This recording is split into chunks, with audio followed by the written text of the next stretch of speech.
Que te encuentres en Costa Rica o fuera de nuestras fronteras, aquí estamos en vivo con El Buen Pastor, edición viernes por Estelivisión Internacional, y en nuestra transmisión habitual de jueves y viernes por medio de nuestras plataformas, nuestra plataforma en Facebook de Estelivisión Internacional y también nuestro canal en YouTube, Estelivisión Internacional. Por cierto, tóquele ahí la campanita al canal de La Bendición, al canal de Estelivisión en YouTube, y le van a estar llegando notificaciones de todo lo que nosotros estamos subiendo en el canal. Y usted le da también suscribirse, ¿verdad? Entonces, al darle suscribirse, ya le va a estar llegando toda la información y todo lo que nosotros tenemos para compartir con todo el pueblo del Señor.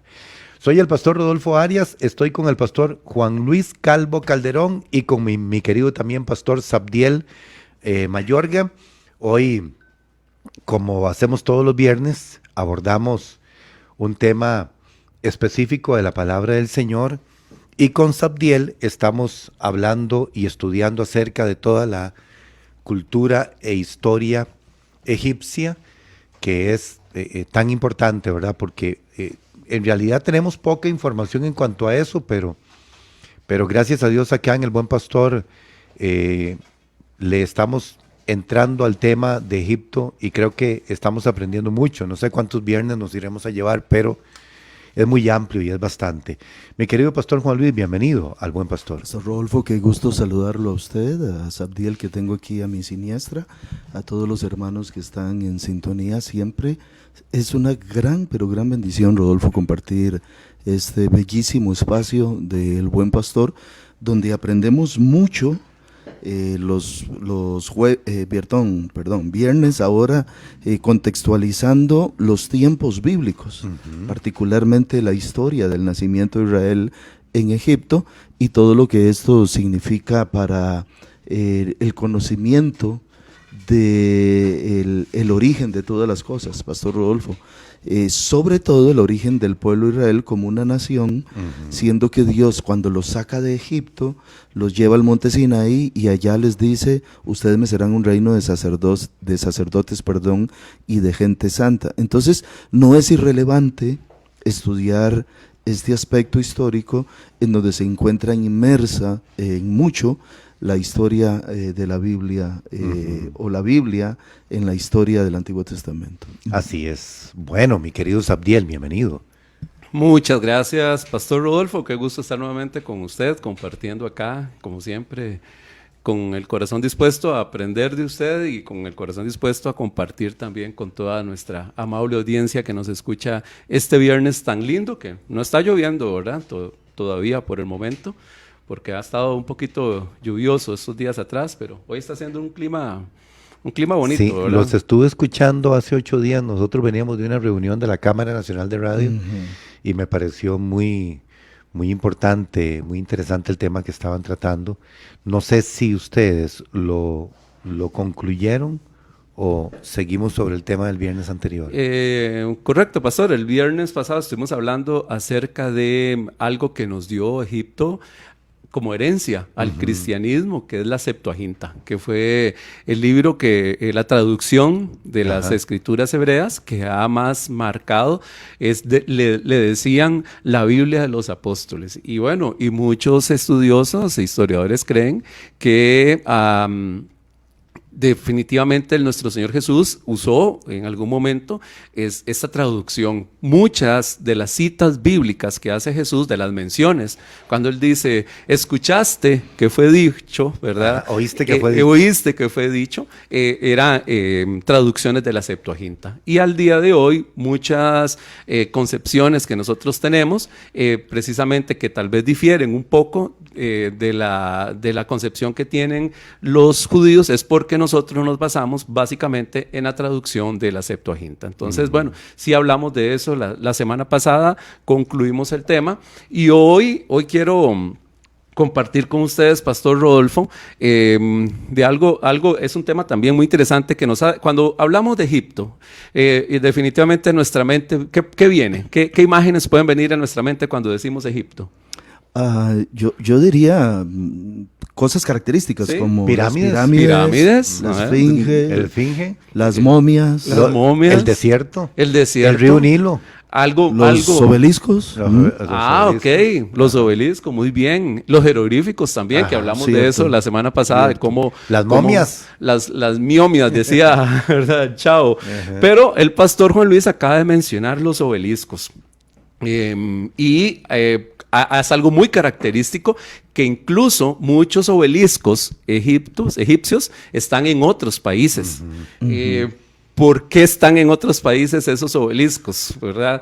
Porque hay uno en la Plaza de la Concordia, en Francia, tenemos en Londres, tenemos en Nueva York, tenemos en el Vaticano, al puro frente de la plaza de la iglesia de San Pedro, tenemos un gran obelisco. En Estambul. En Estambul en la plaza principal. tenemos otro obelisco. ¿Te acordás? Hay una canción de La Hormiga, vos que sos musicólogo, ¿te acordás de esa canción que dice, vamos, creo que se llama la canción de La Hormiga, y dice, iba caminando por la 9 de julio y que dice, con todos mis amigos, y que nos subimos al obelisco a gritar, dice el cantante de La Hormiga, que Cristo, algo acerca de una declaración de Cristo, pero él menciona en esa canción el obelisco que está en Y Buenos esos Aires. obeliscos que hay aquí tienen que ver también con esa misma trascendencia egipcia. Eso es lo que vamos a aprender hoy. El que está en Buenos Aires, el que menciona la canción de La Hormiga, es un obelisco ya hecho directamente en Argentina, pero los que mencionamos anteriormente sí vienen de Egipto, fueron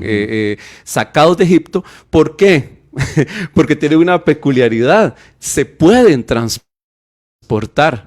Si las pirámides, pastor, se pudieran transportar, muy probablemente hubiera una pirámide ya también en Londres, hubiera una pirámide en París, hubiera una pirámide en algún país de esos En el Museo del Louvre hay una, pero cristal. Exactamente, ¿verdad? Yo tengo una chiquitita. Tiene una chiquitica. Bueno, las originales no están todavía donde están porque no las pueden mover, sino ya se las hubieran llevado también. Pero los obeliscos, a pesar de su gran peso de 200 toneladas, quizás algunos, su gran tamaño de entre 20 a 70 metros, sí son transportables. Y por eso están en estos Y hay uno países. muy famoso, inacabado también. El obelisco inacabado de Asuán, ¿ok? Que es un punto turístico. Que si me permites el paréntesis, vamos a estar allí en octubre, Ajá, próximo, si Dios quiere. Sí, pero usted sabe que siguen excavando y siguen encontrando todavía pirámides y muchas otras cosas. Bueno, los arqueólogos y los historiadores, Pastor Rodolfo, dicen que no saben. En Egipto excavan y encuentran algo, ¿verdad? O sea, no tienen idea todavía cuánto más pueden encontrar, todas las maravillas que el desierto puede estar tapando, todas las cosas que aún están por descubrir. Y bueno, ¿quién quita un quite, como decimos en Costa Rica? ¿Cómo traducimos eso al inglés? No sé. Bueno, ¿quién quita un quite que podamos encontrar en alguna de esas cosas que todavía están ¿cómo se llama? Enterradas, alguna referencia a las cosas que los críticos dicen que no hubo éxodo, que no hubo un tal Moisés, que no hubo presencia de los israelitas en Egipto porque no hay evidencia arqueológica, pero ¿quién puede hacer que todavía esté por descubrir? Porque los mismos egiptólogos dicen hay mucho todavía enterrado en el desierto de Egipto, debajo de esas arenas insondables que tiene Egipto. Pero ahora, la pregunta, volviendo al tema. Podemos hacer una pregunta hoy, ¿le parece? ¿A usted le gustan las preguntas a nuestro querido público? Sí, claro. Sí, te gustan. Ok, entonces, ¿qué le parece, Pastor Rodolfo, si hoy le preguntamos a nuestra amable audiencia y nuestro hermano nos ayuda tan amablemente? ¿Mencionará la Biblia los obeliscos? ¿Aparecen los obeliscos en la Biblia? Entonces la pregunta hoy, hermano, usted que me está escuchando ahí en su casa, en su lugar de trabajo, en su auto, en donde quiera que usted se encuentre, un gran abrazo, muchas gracias por escucharnos. Y la pregunta en esta mañana es, ¿la Biblia menciona los obeliscos? ¿Hay algún obelisco mencionado en la Biblia? Entonces, usted puede mandar un mensaje de audio, perdón, ¿verdad? Tal vez como tal, no. Ok, el pastor dice que no. Pastor Rodolfo. O sea, con esa palabra, ¿no? El pastor Juan Luis, no sé qué dirá. Estoy pensando en la manera en que se adoraba a Baal y a Astoret, y que eran columnas, generalmente de madera, allí levantadas. Ok, bueno, ahora vamos a hablar de eso, muy bien, pastor, pero menciona la palabra obelisco. Entonces, si los hermanos que nos están escuchando desean enviarnos un audio, y puede ser, pastor Rodolfo, que nada más nos digan sí o nos digan no. Y si alguien, pues tal vez se quiere explayar y decir, bueno, sí, lo menciona en tal lado, bueno, esa respuesta sería muy bien recibida. ¿A qué número, pastor Rodolfo? 8697-9830 aquí del WhatsApp, 8697-9830. Ok, entonces un audio, ¿verdad? Tienen que enviar un audio en este momento, querido hermano, usted que nos está escuchando y nos dice, bueno, sí, la Biblia no menciona los obeliscos, la Biblia sí menciona los obeliscos y los menciona en tal lado. Ahora, si nada más nos puede decir sí, no importa, no importa que no nos diga exactamente a dónde los menciona. Entonces, bueno, vamos a esperar un momentito. ¿Por qué? Porque los obeliscos, definitivamente, pastor Rodolfo, tienen una impronta en todo lo que es la colectividad religiosa del pueblo de Egipto, por lo que ellos simbolizan. ¿Y qué es lo que simbolizan? Es el culto al dios Sol. Y son antes de las pirámides incluso. De hecho, le voy a contar aquí mientras tanto que las pirámides tienen esta forma porque el obelisco es una estructura de granito con que culmina en la parte superior con una pirámide que se llama piramidión o benben. ¿Qué es el benben? Ahorita lo vamos a explicar. Pero bueno, entonces no sé si habrá entrado algún mensaje, vamos a escucharlos. Hola, adelante, el buen pastor. Pilares sí hay en la Biblia y los mencionan. Voy a buscar si hay la palabra obelisco. Qué linda. Muchas gracias, hermana. Bueno, sí, sí los menciona. El Lévico 21. Levítico. 26.1, perdón. Levítico 26.1 menciona el pilar sagrado que decía la hermana anteriormente. Muy bien. Bendiciones, hermanos, un excelente programa. En Deuteronomio 16:22 se mencionan obeliscos. Deuteronomio 16:22. 16:22. Ok, hermano, muchas gracias. Levítico 21:6 y los dice como altares o pilares o lugares sagrados. Ok, muchas gracias, hermanita. Buenos días, hermanos, Dios me los bendiga, un abrazo muy fuerte. Buenos y días. sí, la Biblia menciona 42 versículos. Ok, 42 Eso versículos. se le preguntó a San Google. Ok, hermana, muchas gracias. Dato exacto, dice 42 versículos. ¿Hay más? Bendiciones, hermanos. En Deuteronomio 7:5 menciona los obeliscos. Deuteronomio 7:5, ok. Buenos días, Jeremías 46:13. Ok. Sí, alguien me puso por aquí 43:13 en el chat de YouTube. Lo que pasa es que los hermanos están utilizando versículos cuando se refiere, por ejemplo, el que acaba de decir la hermana, en Deuteronomio 7:5 dice altares, estatuas, imágenes de acera, pero para pensar en obeliscos me suena más como a pilares, ¿verdad? Es correcto, es correcto. Cuando la Biblia habla de algún pilar, depende de la traducción, ahí tenemos que hacer la aclaración, porque recordemos que algunas traducciones, las traducciones son totalmente diferentes. Entonces, cuando la Biblia habla de pilar sagrado o habla de una piedra, normalmente, o una estela, está hablando normalmente de algo muy similar a un obelisco. No sé si hay más para... Tal vez unos dos más. Dos más, ok. Vamos con Creo que sí puede nombrar obelisco quizá en otro término, porque eso se refiere como a templos. Me imagino yo que puede ser el de Sansón o el del Templo de Jerusalén, por ahí, digo yo, puede ser algo así, pero quizás aparece con otros nombres. Bueno, hermana, muchas gracias. Sí, están en los templos los obeliscos, pero en los templos solares egipcios, ¿verdad? No en los templos, bueno, ahora vamos a hablar de eso, no en el templo judío como tal, pero no cuando habla del templo. Hola, buenas. No lo menciona así como tal con la palabra obeliscos, pero sí se hablan de altares o pilares y hay varias escrituras aproximadamente más de 40 escrituras que hacen referencia de esos pilares sagrados. Ok, muchas gracias, hermana, y muchas gracias a todos los que participaron en esta mañana. Y sí, efectivamente, creo que hay 2 personas que se ganaron la empanadita. Dice Jeremías 43:13, depende la traducción que usted utilice. Dice, también destrozará los obeliscos de Heliópolis, que está en la tierra de Egipto, y quemará con fuego los templos de los dioses de Egipto. Primero vemos aquí cómo ataca el Señor directamente a la religión egipcia, al sistema de creencias egipcio, con 2 cosas que son sumamente importantes para ellos. Los obeliscos, que es la representación del dios Sol, y los templos, que en los templos estaban, dentro de la estructura de los templos, estaban los obeliscos.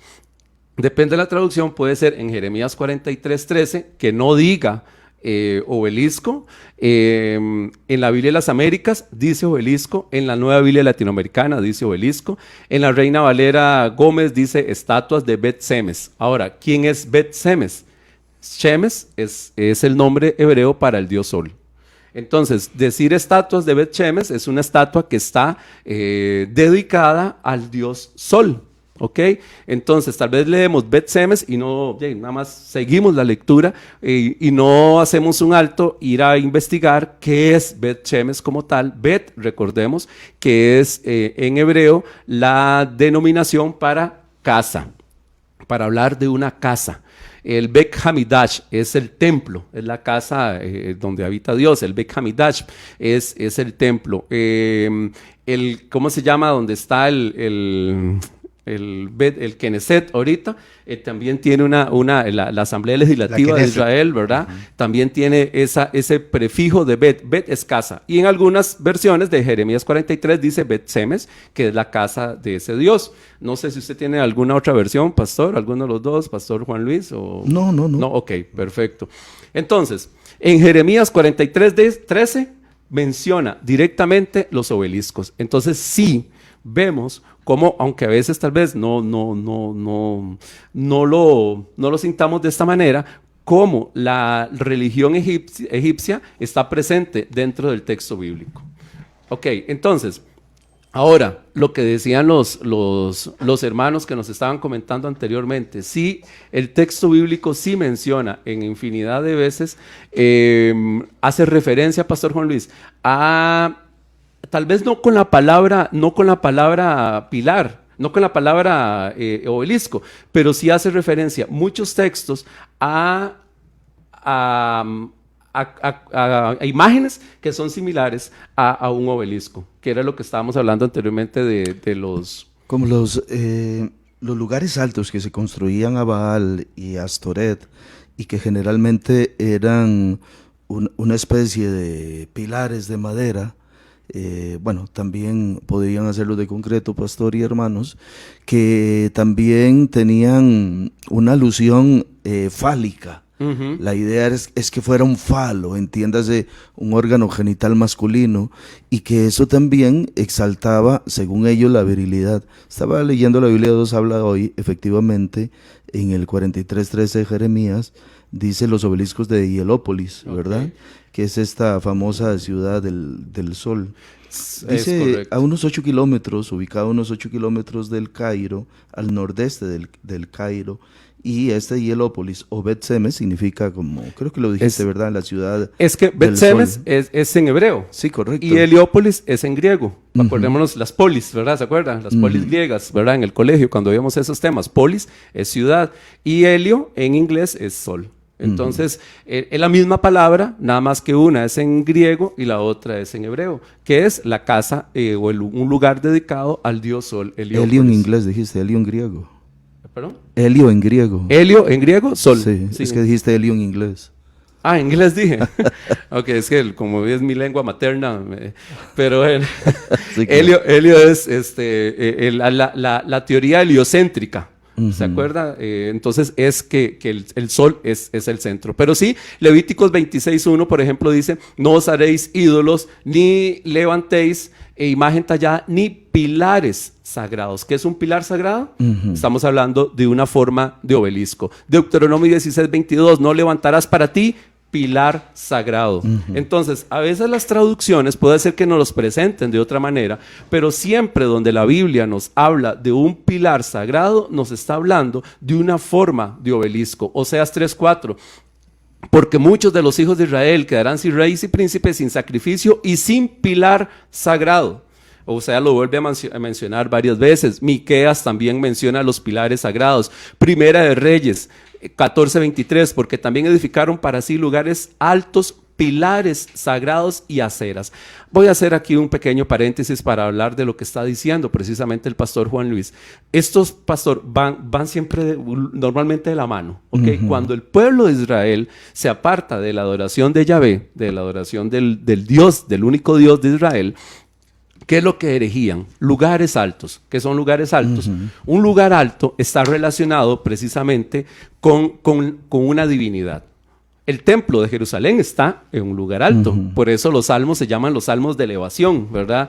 Subiremos a Jerusalén, decía la canción de Peregrinos y Extranjeros, ¿verdad? ¿Por qué? Porque el templo está en un lugar sagrado. Normalmente en todas las culturas, un lugar alto, una montaña, por eso Dios se encuentra con Moisés en una montaña, por eso los egipcios hacen pirámides porque no hay cerca de una montaña. Por eso los babilonios construyen como la Torre de Babel, ¿cuál es la palabra correcta de la torre?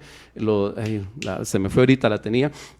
Si algún hermano nos ayuda, el edificio arquitectónico, ¿verdad?, de la Torre de Babel, construyen esos lugares porque son lugares sagrados para encontrarse con la divinidad.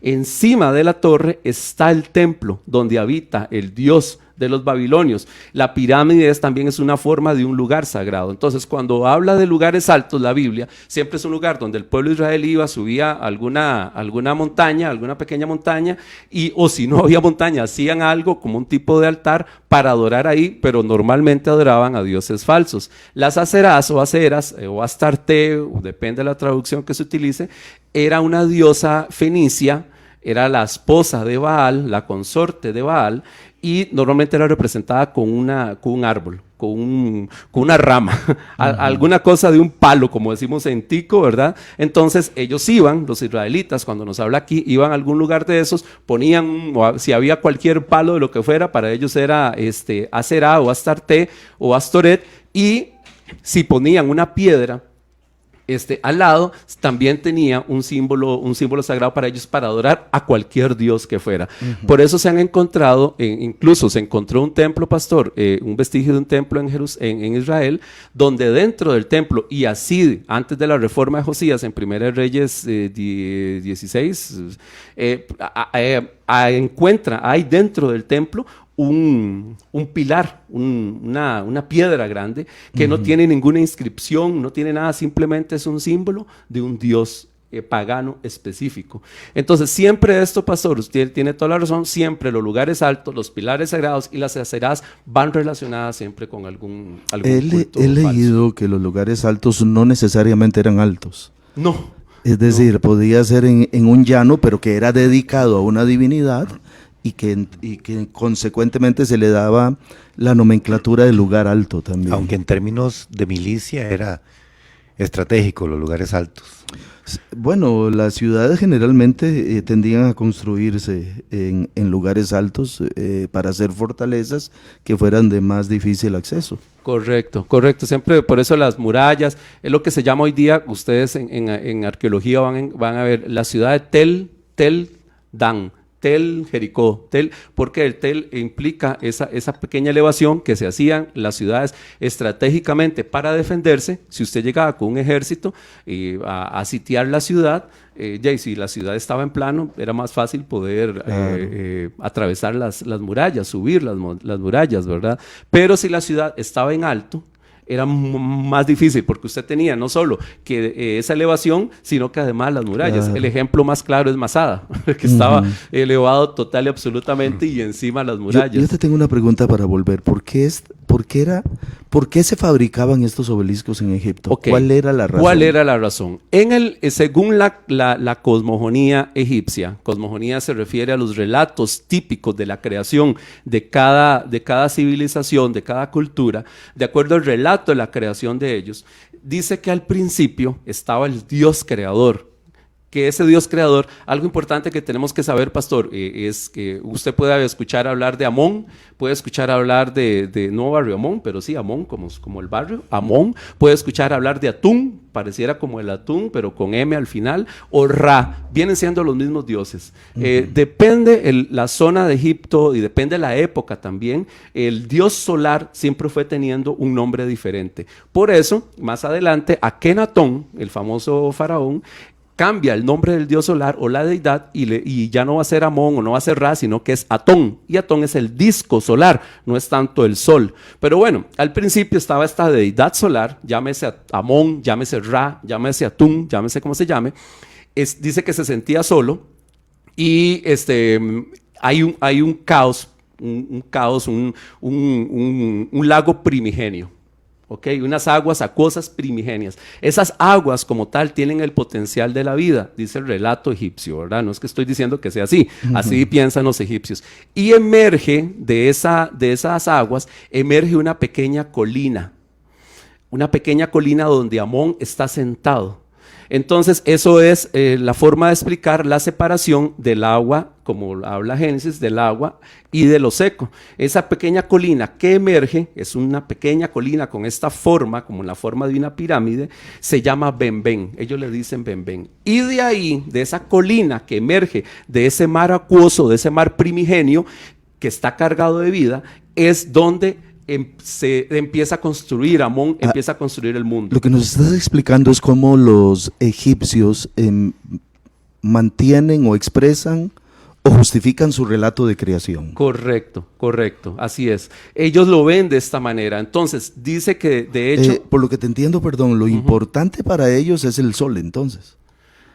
Sí, la deidad primordial de ellos es el sol. Recordemos que el politeísmo, pastor, ¿qué es el politeísmo? No es otra cosa más que tener una realidad distorsionada de las cosas. Cuando no, las culturas antiguas no sabían cómo explicar precisamente los eventos naturales, acudían entonces ¿a qué? A las deidades. Y decían, bueno, el Dios es un sol, la luna es el mismo sol, pero de noche, ¿verdad? Eso es muy importante, recuerde eso, lo que acaba de decir. Un rayo es un sol. Ellos explicaban de esta manera, por eso eran politeístas. ¿Sabe cuántos dioses tenía la cultura egipcia? 2000 dioses aproximadamente. Para ellos, un escarabajo era un sol. Los gatos era un sol, era un dios. En un escarabajo era un dios también. ¿Ha visto ese escarabajo, el pelotero que llaman, que va con las patitas, van llevando una pelotita? Y la llevan? ¿La han visto en algún momento en los documentales y todo? Sale ese escarabajo pelotero que lleva Cuando nosotros viajamos, pastor, los famosos escarabajos, hemos viajado a Egipto, y en muchos países del Medio Oriente, alrededor del Mediterráneo, encontramos ese famoso escarabajo que en algún momento fue concebido como una divinidad. Yo le he dicho a las hermanas que no lo compren, porque hay muchas hermanas que lo compran. Sí, lo ven como si fuera un adornito bonito, pero realmente esto es una dedicación a una deidad pagana. Ahora, pastor... ese es el dios sol. Lo que está llevando el escarabajo que va empujando ahí es el sol. Esa es la forma de verlo de ellos. Ahora, ¿qué es lo importante de esto? ¿Por qué estamos estudiando esto, Pastor Sabdiel, en relación con lo que nos interesa a nosotros, la Biblia? Es para buscar esta tal vez comparación de cómo los egipcios concebían la creación del mundo, de todas las cosas, y tal vez también para demostrar lo lleno de ídolos o de divinidades sin mayor trascendencia o poder que ellos tenían. Usted sabe que a mí me preocupa cuando me pongo a pensar en el momento de la partida de de José y de María a Egipto, ¿verdad? Con esto de la persecución y todo esto, ¿cómo harían ellos, verdad? En medio de todo el paganismo y todo esto en Egipto. Porque es encontrarse uno como absolutamente en otro contexto, ¿verdad? Correcto, y no solo eso, pastor, totalmente, sino también, pastor Rodolfo, bueno, ¿cómo salió el pueblo de Egipto de ahí? Es importante que nosotros sepamos esto porque era una lucha. Usted está de un lugar, como hablamos en algún momento, un programa atrás, y está 200, 300, 400 años, después vamos a ver cuánto tiempo fue, pero no importa, más de 100 años que su familia, sus descendencias estén en algún lugar lleno de, usamos la palabra que usó el pastor Rodolfo, de paganismo, lleno de religiones paganas, de ídolos, de que cualquier cosa era un dios.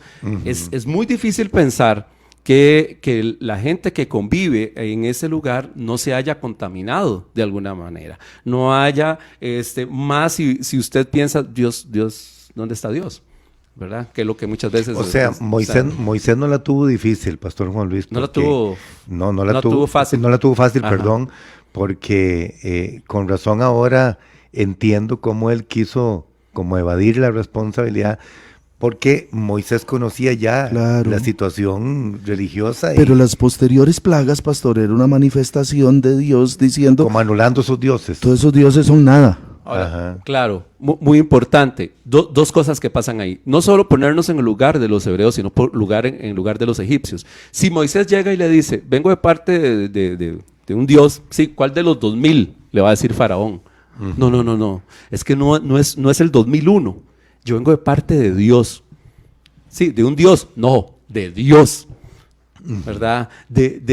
Como se traduce en la Septuaginta, yo soy el que soy, o seré el que seré, depende de la traducción que se utilice. Pero para Faraón era uno de los dioses. Entonces, uno más de todos. ¿Cuál es la lucha? No se dice panteón, ¿cómo se les diría? El panteón egipcio, sí. Sí, se les dice panteón. Bueno, uno más de su panteón podría ser la percepción de Faraón. Entonces, ¿qué es lo que hace Éxodo? Es, como hemos dicho en otros programas anteriores, es una lucha, llamémosle mitológica, espiritual, entre Dios y esos 2000 dioses de Egipto, para demostrarle al faraón que solo hay un Dios, pero no es tanto al faraón, sino demostrarle al pueblo, y lo dice Éxodo, estas plagas son para, ¿verdad?, enseñarle al pueblo, mostrarle al pueblo, demostrarle, presentarse ante el pueblo como el único Dios, que no era para ellos entender hasta ese momento que el Dios que le habían hablado de sus padres, yo soy el Dios de Abraham, de Isaac, de Jacob, estaba ahí presente y que era uno solo.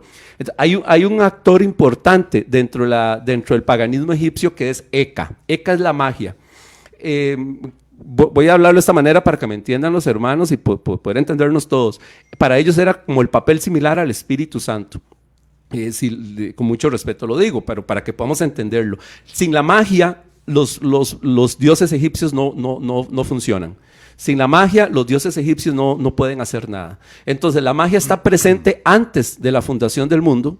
La magia está presente, Eka está presente en la conceptualización egipcia. Sí, obviamente en el pensamiento egipcio. Eka está presente en la creación y Eka es el que mueve todo.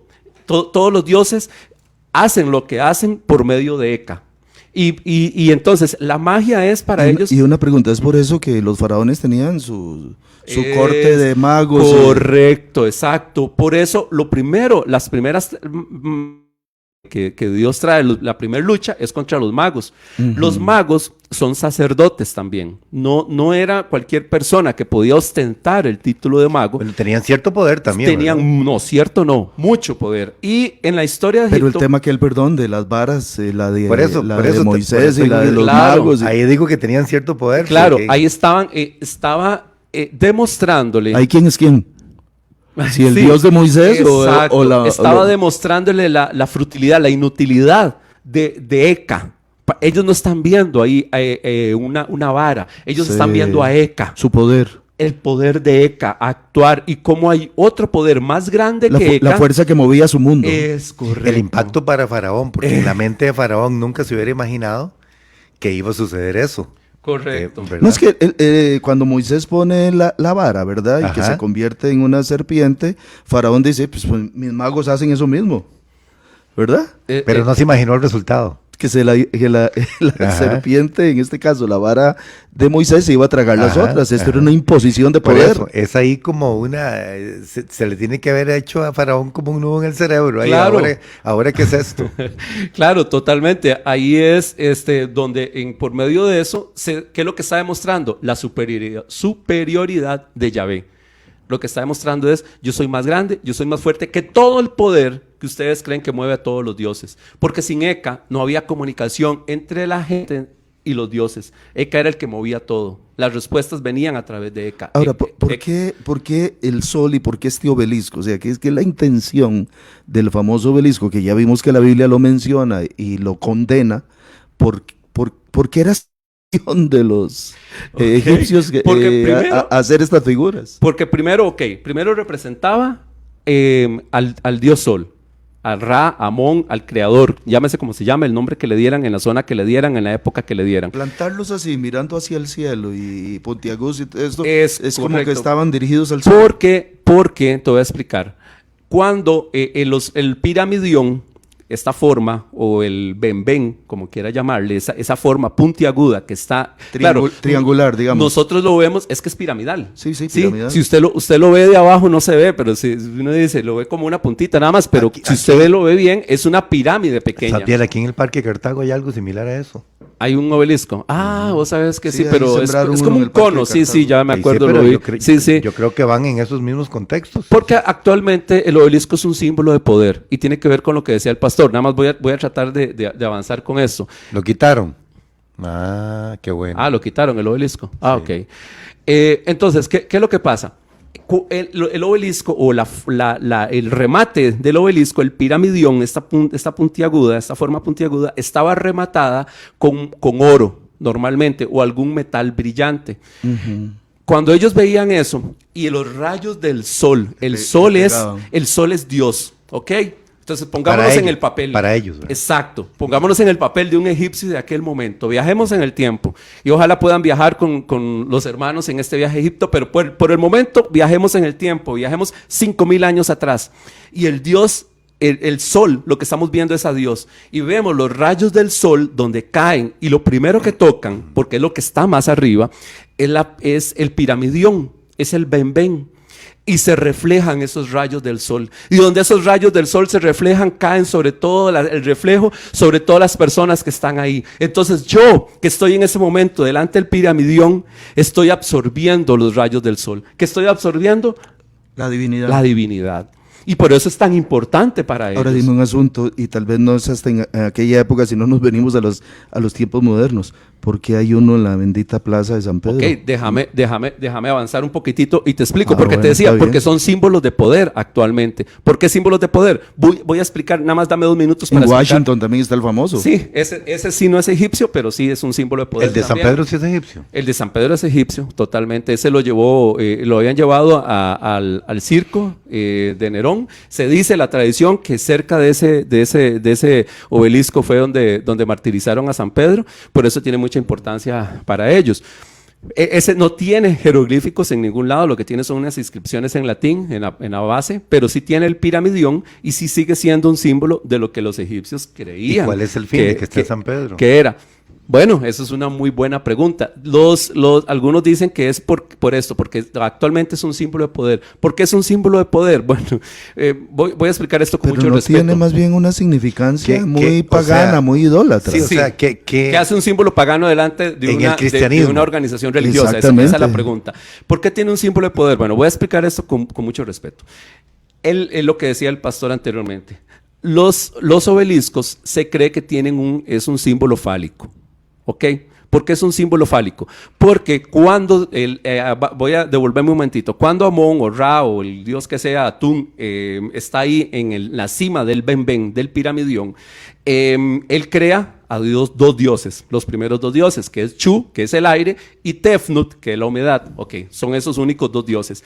Dice la tradición egipcia que, bueno, los 2 dioses se metieron al agua esta primordial que había, este océano, y a explorarlo, y como no regresaban, Ra se puso muy triste, mandó a una divinidad, o al ojo, dicen algunos, a buscarlo, y como no llegaban, cuando regresaron, ya los encontraron, Chuf y Tefnut, dice que Ra salieron lágrimas de alegría, israelí y que ahí nacieron los seres humanos. Supuestamente dice el mito egipcio. Ok, entonces dice que posteriormente a ellos dos se crea... Perdón, déjame sí. un paréntesis, pastor, que hay que tener más fe y más imaginación para creer que el mundo nació de esta forma que al relato bíblico.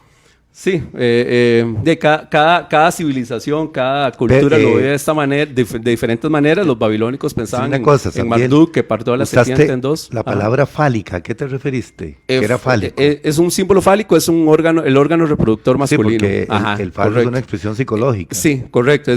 ¿Por qué? Y voy a llegar a eso, nada más. Entonces, Chu y Tefnut procrearon a otros dos dioses, a Heb, que es el dios de la tierra, y a Nut, que es la diosa del cielo. El cielo es una diosa, no es un dios, y la tierra es un dios, no una diosa, está como al revés. Ok, ellos no podían, como eran hermanos, Ra no quería que ellos procrearan, pero al final procrearon. Entonces, usted va a ver, pastor, en algunas pinturas, que cuando usted vaya a Egipto y lleve a los hermanos que quieran acompañarle, va a ver una diosa arqueada, con estrellas en el cuerpo, y abajo un dios acostado. Esa diosa de arriba precisamente es Nut, y el dios de arriba es el dios de la tierra. De abajo. El dios de abajo es el dios de la tierra. Pero al final de cuentas ellos procrean a 4 hijos. ¿Cuáles son esos 4 hijos? Isis, Neftit, Set y Osiris. En la mitología. En la mitología, eso es lo que se llama la Eneada egipcia, son esos 9 dioses, esos 4 hijos, Isis, Neftit, Set y Osiris. Osiris se casa con Isis, muchos han escuchado ese nombre, porque Osiris después pasa a ser un dios importante. ¿Qué es lo que pasa? Destronan a Ra, Ra se pensiona y se va para el cielo a andar en su barca. La barca es el sol que lo lleva, Ra es el sol que anda en el cielo. Y el que pasa a reinar sobre el mundo es Osiris. El hermano de Osiris, que es Set celoso, y hay un cuento muy largo que no voy a contar ahorita, pero en resumen, lo mete en un ataúd, lo tapa el ataúd y ahí él muere. Sabdiel, vea. Ajá. Digamos, para nosotros los cristianos eso no tiene trascendencia, porque usted sabe que eso es el pensamiento loco politeísta, ¿verdad? Uh-huh. Pero para mí sí tiene importancia esto, y a mí me gustaría saber qué pasó con todo esto en Egipto, porque ahora Egipto es un país, qué sé yo, Pastor Molly, 95 millones de habitantes, por ahí anda, ¿verdad? Tal vez un poquito más. Creo que más, sí. Y esos 95 millones de habitantes ahora son musulmanes. Entonces la pregunta mía, hubo como una disuasión de todo eso, o sea, ¿qué pasó con toda la creencia politeísta? Con todos los 2000 dioses. De esa cultura, porque nosotros vamos a Egipto y encontramos mucho simbolismo que tal vez viene de esos rasgos politeístas, pero me asombra a mí en una creencia faraónica tan arraigada que tenían los egipcios históricamente por siglos, que ahora prácticamente como que... Casi desapareció. Como que desapareció, sí. Sí, hay un, si quieres llamarlo, como un despertar de la cultura antigua egipcia, se llama animismo, que ellos buscan, o kemetismo. Kemetismo porque Kemet es la palabra que usan los egipcios para referirse a Egipto. Kemet, la tierra negra. Y hay un mover espiritual que se llama kemetismo, que es volver a esas raíces de los dioses antiguos, a como hay de los celtas, a como hay en las religiones germanas, ese despertar de ese paganismo que ha impregnado Europa últimamente, en Egipto también está. Ahora, ¿cuándo cambia esto? Esto cambia con el cristianismo, pastor. ¿Por qué ahorita, usted me ha preguntado, cómo hicieron las pirámides? No se sabe, hay teorías. ¿Cómo hicieron los mismos obeliscos? No se sabe, hay teorías. ¿Cómo hicieron la momificación? No sé, ¿cuándo dio todo esto? Todo esto se pierde cuando, recordemos, en el programa anterior hablamos de que Egipto fue tomado por Roma, precisamente con Cleopatra VII, ¿verdad? Y cuando llega Julio César y llega Marco Antonio, y Roma y Egipto pasa a ser una provincia romana. ¿Ok? Entonces, ¿qué pasa en el siglo IV con Constantino? La religión del Imperio Romano es el cristianismo.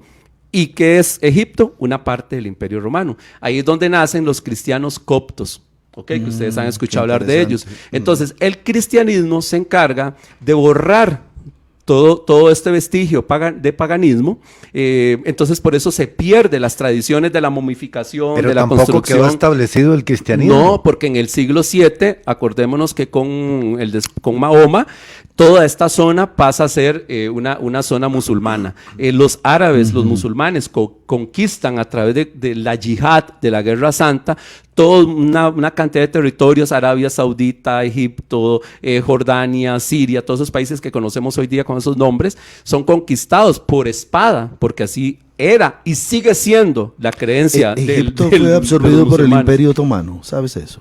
Egipto fue, sí, claro, por supuesto. Cuando llega Napoleón en 1799 y descubren la piedra Rosetta, que es la que tiene las inscripciones en jeroglífico, en Demócrito y en copto, en griego, perdón, eso fue que los egipcios llegaron a territorio otomano. Los otomanos estaban apoyados ¿por quiénes? Por los ingleses en ese momento. Claro. Por eso, cuando se enfrentan en territorio otomano, los franceses y los ingleses, en nombre de los otomanos, los ingleses toman control de la piedra Rosetta y se la llevan. Y está ahorita en el Museo de Londres. Pero los otomanos eran de creencia musulmán. Sí, era, digámoslo así, ese imperio es el que ayuda a regar esta religión por el mundo. Correcto. A imponerla. Entonces, por eso es que ahora Egipto es musulmana. Pero bueno, para terminarte el cuento nada más y contestarle la pregunta anterior del pastor, entonces, Set quiere matar a su hermano. Es el primer, es como la historia de Caín y Abel. Él mata a su hermano, es el primer homicida. Es Set, el primer homicida en el relato bíblico es Caín, y precisamente es contra su hermano. Mata a su hermano Osiris, descuartiza el cuerpo. Su esposa Isis vuelve a armar el cuerpo y lo momifica. De ahí que los faraones se momifiquen, porque es el que primero que se momifica es Osiris, y lo que no encuentra, la parte que no encuentra del cuerpo, es precisamente el órgano reproductor. Pero ¿en qué mente loca salió todo ese cuento? Bueno, es parte de todos los años Bueno, pero si vamos al panteón romano, es igual la mente loca, y si vamos a los griegos, entonces dice el famoso Olimpo también, ¿verdad? Isis quería tener un hijo de Osiris, construye un órgano, por medio de Eka, de la magia, lo hace funcionar, y puede tener a su hijo, que es Horus, que cumple un papel importantísimo en la mitología egipcia. Entonces, como ella construyó un órgano sexual, un falo, y por medio de la magia le funcionó para quedar embarazada de Isis, manda, dice las tradiciones egipcias, a construir un obelisco para conmemorar eso. Entonces, dice esas tradiciones que por eso el obelisco tiene esa connotación de poder, de control, porque el órgano masculino es un símbolo, una exaltación a la fertilidad, y era también lo que se entendía entre Baal y Astoret, ¿verdad? Correcto. Que era una adoración al dios de la fertilidad. No lo tenemos que ver de una manera mala ni nada, sino que ¿qué es eso? Es la vida. O sea, ¿qué significa el falo? Vida. Sin falo no hay vida. ¿Y el sol qué es? Vida también. Entonces para ellos el sol y el falo iban de la mano. Lo que pasa es que yo veo, digamos, cuando la insistencia de Dios, cuando el pueblo de Israel sale de Egipto, de todo este desastre, ¿verdad? Politeísta. O sea, la observación de Dios, ¿verdad? El primer mandamiento, perdón. El primer mandamiento, sí. Ahí está lo primero que les dice, al pie del Sinaí. Y cómo les prohíbe mezclarse con gente, justamente por eso, ¿verdad? Por eso es que tal vez los hermanos, pastor, y ahí es donde uno dice, tal vez los hermanos dicen, pero ¿para qué quiero saber todo eso? ¿En qué edifica mi vida saber todo esto? Bueno, no, pero si usted conoce todas estas cosas, puede entender mejor cuál era la urgencia de Dios de sacar a su pueblo de ahí, puede entender mejor por qué hay un constante ataque a no edifiquen, destruyan los templos de Egipto, destruyan los obeliscos, porque Dios no quiere que su pueblo se mezcle con nada de esto por todo lo que simboliza y todo lo que representa. Pienso en aquella primera orden que Dios les da, que salgan al desierto a rendirme culto. Y Faraón les dice, ¿por qué? Háganlo aquí. Sí. No, es como decir, no, es que este Dios es diferente, es un Dios exclusivo, es independiente de todo su panteón. O sea, Faraón en toda su mentalidad que tenía de un Dios para esto y un Dios para el otro, jamás podía concebir eso que Moisés le vino a decir. Que Dios decía que los dejara ir para que le celebraran fiesta en el desierto. Era inconcebible en la mente de Faraón y del pueblo egipcio. Sí, decía, háganla aquí. Además de que ofensivo. Aquí hay donde hay suficientes templos y lugares donde pueden adorarlo, ¿verdad? Si fuera el caso. Y lo otro es lo que ya el pastor Sabdiel dijo al inicio, ¿y quién es ese Dios para que yo le obedezca? ¿Verdad? Dicen algunos que el obelisco que van a ir a conocer de Asuán era el gemelo precisamente del que está en la Plaza del Vaticano. Dicen algunos dicen que era el que estaba inacabado, en Karnak. No lo acabaron porque aparentemente se rajó y no pudieron extraerlo del lugar donde estaba. Ahora bien, nada más para terminar, ¿qué representa? Esto significa que era tallado en la tierra. Era en las canteras mismas era tallado, sí, ahí mismo era tallado. Ellos metían unas piedras más duras, la remojaban y cuando usted sabe que se moja, se hace un poco más grande, ahí lo reventaban, en fin, tenía un proceso muy interesante que no podemos explicar ahorita, pero ellos eran de 2 en 2, ponían 2. Por eso en Luxor, en la ciudad de los palacios, el otro está el que está en la Plaza de la Concordia, que Egipto se lo regaló precisamente a Francia como un agradecimiento por la traducción que hizo de los jeroglíficos Champollion en 1822 y para congraciarse también un poco políticamente con Egipto, con Francia. ¿Por qué eran de 2 en 2? Ya con esto termino. Porque eran lo que se llama un axis mundo. Un axis mundo es, ¿han visto lo que está en el parque japonés? Que es ese tori que se llama, esa cosa japonesa, ese arco japonés, eso es un tori. Todas las culturas tienen lo que se llaman un axis mundo, que es una puerta sagrada que separa lo profano de lo sagrado. Aquí termina lo profano, aquí termina lo mundano y empieza lo sagrado. Eso es lo que se llama un axis mundo. Entonces, los obeliscos en todo lugar van a estar siempre de 2 en 2. Uno representa al sol y otro representa al sol de la noche, o sea, la luna, por eso son 2. Y después de eso sigue ese gran marco, esa puerta enorme, y ahí empezaba el lugar sagrado. Y la primer pirámide que hizo el primer faraón que se enterró en una pirámide fue el faraón que proclamó a Ra como el dios principal, y él quería que su lugar de descanso, que su tumba, recordara precisamente al dios Sol, al dios Ra. Por eso quiso que su tumba tuviera la forma de la parte superior del obelisco, que era una pirámide, que era el Benben, que era el piramidión. En resumen, si los egipcios hacían todo eso por complacer a sus infinidad de dioses, la meditación o la reflexión esta mañana es, ¿qué tenemos que hacer nosotros entonces? ¿Qué estamos haciendo en nuestras vidas para agradar a Dios y para que nuestras vidas sean agradables delante de Él? Muchas gracias, que Dios les bendiga, estamos para servir. Pienso ahora, pastor, a manera de colorario de mi parte, qué razón tenía Dios entonces, claro, de literalmente arrancar a su pueblo Israel de una cultura como esta. Sí, qué impresionante, y todo el designio de Dios de llevarlo a una tierra específicamente para ellos, para poder desarrollar el propósito y el plan que tenía para su pueblo, porque no hubiera podido mucha distracción en Egipto. Y ahora uno piensa, ¿por qué 2 años al monte del pie Sinaí? ¿Por qué la ley? Toda la ley, no solamente moral, los 10 mandamientos, sino toda la ley ceremonial y a la par toda la ley civil y penal que Dios les da ahí, una especie de constitución política, de ordenamiento jurídico que Dios les da al pie del monte Sinaí, porque tenía que hacer todo, voy a decirlo así, tal vez no la mejor expresión, pero sí, todo un reseteo claro, de esta gente que había salido de Egipto. De mi parte, que a veces los muchachos me preguntan, yo estoy para servirles, pueden buscarme en el Face como Zap Mayorga, y si no, un Gmail, el Gmail mío, el correo mío es profezap@gmail.com. Si algún hermano también está interesado en que podamos llevar de estos temas a su iglesia, pues con muchísimo gusto. Muy bien, muchísimas gracias, mis amados, muchísimas bendiciones, y siempre firmes y adelante es la orden del Señor. Buen pastor, tú conoces cada parte de mí, me escudriñas hasta... Estereovisión presentó El Buen Pastor. Te esperamos en la próxima ocasión para continuar estudiando juntos la palabra de Dios. Escúchanos de lunes a viernes a las 11 de la mañana y en nuestras repeticiones a las 9 de la noche y 3 de la madrugada. El Buen Pastor en los 98.3.